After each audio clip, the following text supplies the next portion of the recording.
Welcome to an absolutely beautiful mid-September night in Pittsburgh, Pennsylvania. They are ready to renew this great rivalry on Monday Night Football. Myles Garrett is one of the best athletes, one of the best defenders on the planet, and part of one of the best defenses now in the NFL, it would seem. He and his teammates will be coming after Kenny Pickett here tonight, looking for a bounce back after a rough start against the 49ers Week 1. Welcome to the Progressive Monday Night Kickoff. And now welcome inside the broadcast booth, everybody. I am Joe Buck. That's the Hall of Famer Troy Aikman. Glad to have you with us. And it's always fun when the Steelers and the Browns get together. Let's talk about the Pittsburgh Steelers and about Kenny Pickett. That was a rough beginning a week ago against a very good San Francisco team. I'm excited. He should be excited to see how he comes out and bounces back here tonight. Well, yeah, and it's one of those weeks that's tough on everybody. You put so much emphasis on Week 1, and then to go out and play the way that they did, and defensively they've got to shore some things up. The offensive line has to protect him better, but Kenny Pickett has to take some ownership for some of the decisions that he made and how he threw the football. And there were such high expectations coming into this year because of the way he finished last season and the way that he played in the preseason. But, yeah, this will have to be a bounce-back game for Kenny Pickett. Well, the defensive coordinator now for the Browns is a guy named Jim Schwartz. He's coached some of the best defensive rush ends really in the league in the last 25, 30 years. He thinks Myles Garrett can be at the top of the list. Yeah. That is high praise. Myles Garrett is at a level unto himself.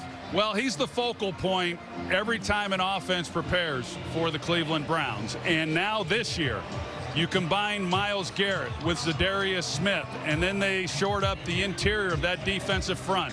They're strong at the linebacker position. They've got an outstanding secondary, and all of that creates problems, and it's the outcome that we saw last week in shutting down that offense for the 49ers.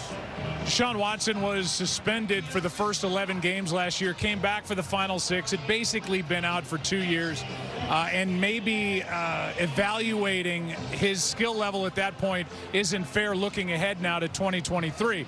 Week 1 was a brutal weather day in Cleveland, so I don't know that we know now how good this offense can be for the Cleveland Browns. We'll find out something here tonight. Yeah, I think so. Conditions are good for throwing the football. Of course, the Cleveland Browns under Kevin Stefanski, one of the best running teams in all of football. But Deshaun Watson presents things that you just simply don't get from a lot of other quarterbacks, and his big playability. And he wants to get the ball down the field. So this is going to be a fun game to see what he's capable of doing. We didn't get to see a lot of it last year, but we expect a lot more than certainly what we saw a week ago. Okay, so if Kenny Pickett is worrying about Myles Garrett, Deshaun Watson's got to be worrying about number 90 for the Pittsburgh Steelers, a game wrecker in T.J. Watt. Well, since he came into the league in 2017, he leads the NFL in sacks, and he leads the league in sack fumbles. And so you combine that with all of the other things that he's capable of doing tonight.